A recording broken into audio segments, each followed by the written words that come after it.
Hi there, welcome to Heart-Filled Kitchen. In today's video, we're going to be doing some deep depression cooking with a super simple meal that's straight from Claira's kitchen. It's Claira's poor man's meal, and I'm throwing in a side of bacon fried cabbage. Be sure to stick around.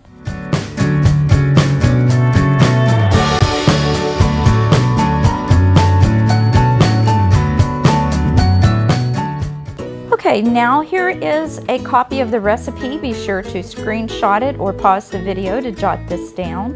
But it only takes 4 simple ingredients, starting with potatoes that you will wash, peel, and cube. And we're going to add those potatoes to a hot skillet that's been filled with your favorite oil. Now once you get those potatoes in the skillet, go ahead and add your salt and pepper and give it a good stir.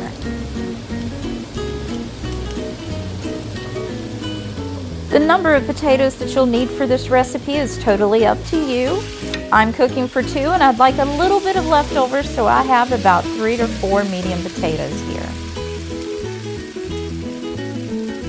And once we get them all seasoned up and stirred real good, it's time to add your onion.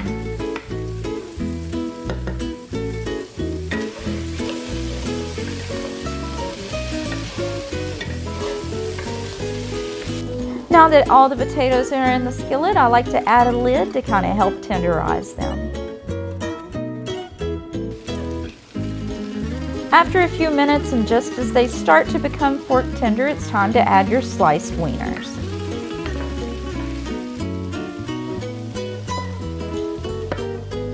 Now while that's cooking, we're going to move over to a second skillet and I'm going to add some ghee. You can definitely use any kind of oil you would like here, and actually bacon grease would be the best for this recipe.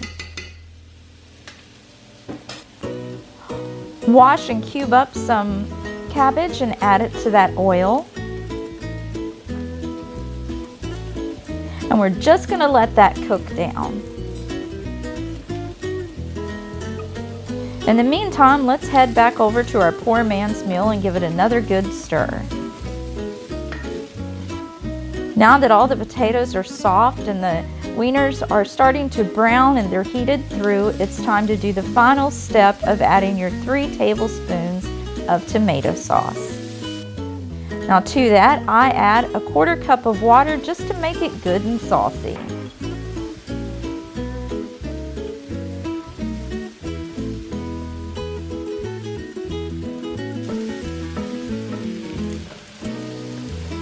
That's going to do it for the poor man's meal. Now let's head back over to our cabbage and see how it's doing. Now that the cabbage has started to soften up a little bit and it's more manageable, we're going to add our seasonings. I like to add salt, pepper, and garlic to start with.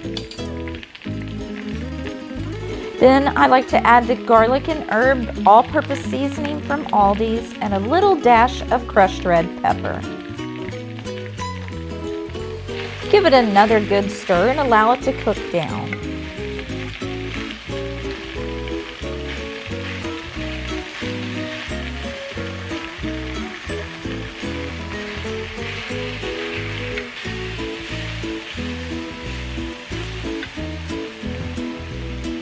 Now for some extra added flavor, I like to add just a dash of soy sauce.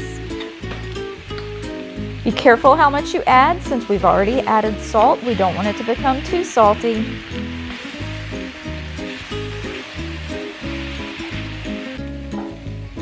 And now the final step in this process is to add some crunchy crumbled bacon pieces. I like to add the bacon in the end so that it doesn't become chewy or soggy. If you enjoyed today's recipe, the best way to let me know is to give it a great big thumbs up, and I'd also love to hear from you in the comments. If you enjoyed this recipe, here's another one that you might enjoy. And also, if you haven't done so yet, be sure to subscribe and make yours a heart-filled kitchen too. I hope to see you next time. Bye.